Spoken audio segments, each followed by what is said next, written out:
एक ऐसा नक्षत्र है जिनके नेटिव्स का दिमाग एक पावर हाउस है, ज्येष्ठा नक्षत्र। अगर ये आपका नक्षत्र है then most definitely your mind is your biggest asset. Deity है इंद्रदेव और देवों के राजा होने के साथ साथ he also blesses you with charm and beauty. आप में एक कैप्टिवेटिंग ऑरा है that makes you very attractive. इसके साथ रूलिंग प्लैनेट है मर्क्यूरी जो आपको इंटेलेक्ट भी देता है। लेकिन मर्क्यूरी है क्या? पारा, जो कि एज पर दी सिचुएशन काफी जल्दी अडेप्ट करता है। और ये एक ऐसा पैटर्न है जो आपकी लाइफ में बहुत बारी रिपीट होता होगा। You end up witnessing major transformations और आपको उनके हिसाब से अडेप्ट करना पड़ता होगा, खुद के अंदर चेंजेस लाने पड़ते होंगे। आपने ये भी ऑब्जर्व करा होगा that you sometimes become overpowered by your own feelings. इसका रीजन है बिकॉज योर नक्षत्र completely lies in Scorpio. Scorpio का इन्फ्लुएंस आपको मिस्टीरियस, डीप और थोड़ा इंट्रोवर्टेड भी बना सकता है। आपको शायद ऐसा फील होता होगा कि आप में बाकी लोगों से ज्यादा डेप्थ है, हेंस द इंट्रोवर्जन, क्योंकि आप मोस्ट लोगों से कनेक्टेड फील ही नहीं कर पाते हो। ऊपर से life has given you tough lessons. अगर आप ज्येष्ठा नेटिव हो तो अग्री करोगे that your life is a recurring cycle of difficult struggles,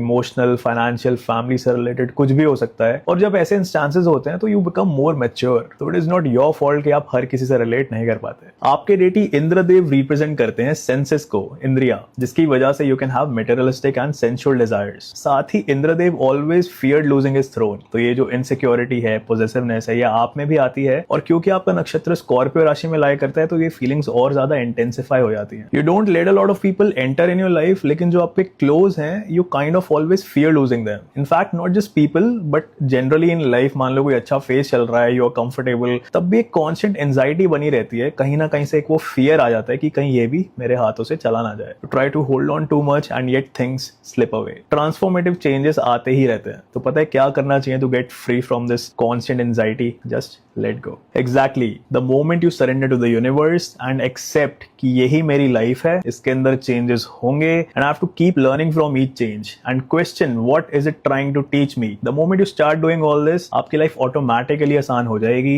and you will start feeling that you're flowing along each tide. And it is not like Indradev has only given you things you need to work on. He is a king. He has also given you a very clever mind, political skills. Use these to analyze and overcome the tough situations that you are put in. हाँ, आप में emotional depth है, लेकिन ये कभी कभी आपको over पार कर लेती है, जिसकी वजह से आप कुछ होने से पहले ही उसके होने के फियर में रहते हो। अगर आप लेट गो करके अपनी बस इस इनसिक्योरिटी से ऊपर उठ जाओ तो आप अपने इंटेलेक्ट को सही जगह पे लगा पाओगे और इन सिचुएशन के साथ काफी बेटर डील कर पाओगे। और ये करने की कैपेबिलिटी है आपके अंदर, you just don't see it. Emotions और डिजायर्स के ब्लर से बाहर निकलो, learn to rise from the ashes and then you can conquer everything.